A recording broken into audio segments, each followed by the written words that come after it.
नमस्कार।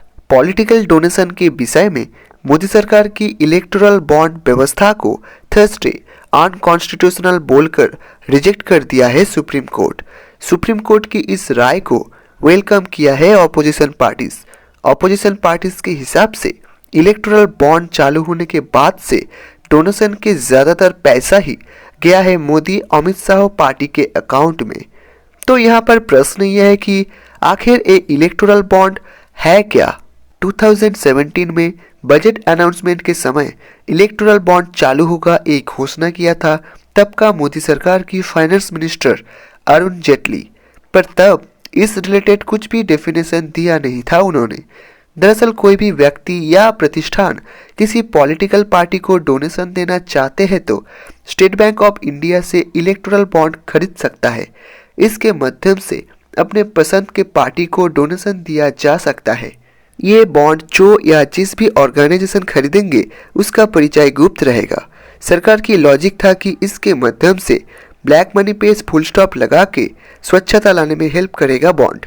2018 में electoral bond scheme में इस बॉन्ड के माध्यम से पॉलिटिकल पार्टीज को डोनेशन देने की अनुमति दिया गया था किसी भी भारतीय नागरिक या कंपनी को। एसोसिएशन ऑफ डेमोक्रेटिक रिफॉर्म्स इस प्रोजेक्ट की डेफिनेशन देकर बताया था कि 1000, 10,000, 1 लाख, 10 लाख और 1 करोड़ रुपए का बॉन्ड पाया जाता है। यानी अगर कोई बॉन्ड खरीदना चाहे तो इसी प्राइस के बदले में बॉन्ड खरीद सकता है। डोनेटर के पसंद के पॉलिटिकल पार्टी को एक स्पेसिफिक अकाउंट में उस बॉन्ड को तोड़ना पड़ता है। 15 दिन के अंदर पॉलिटिकल पार्टी को वो बॉन्ड तोड़ना पड़ता है।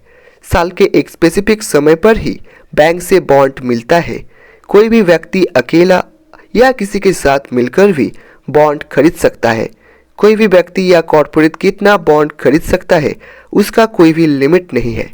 15 दिन के अंदर अगर बॉन्ड तोड़ा ना जाए तो बैंक को वो पैसा प्रधानमंत्री के फंड में भेजना पड़ता है। बॉन्ड के माध्यम से जो डोनेशन मिला उसका एक ईयरली रिपोर्ट पॉलिटिकल पार्टीज को सिलेक्शन कमीशन के पास पेश करना पड़ता है, पर डोनेटर का नाम और पता बताने का कोई भी ज़रूरत नहीं है।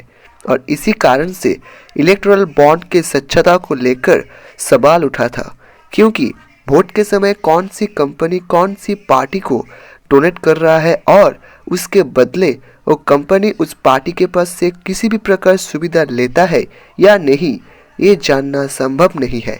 इसलिए 16 अक्टूबर 2023 को इस प्रोजेक्ट को चैलेंज करके पेश किया गया एप्लीकेशन को 5 मेंबर की कॉन्स्टिट्यूशनल बेंच पे भेजा था सुप्रीम कोर्ट ने।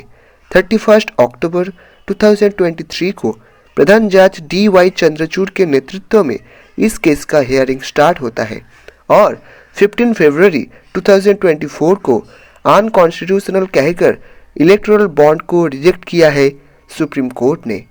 नमस्कार, आप देख रहे हैं हाईलाइट।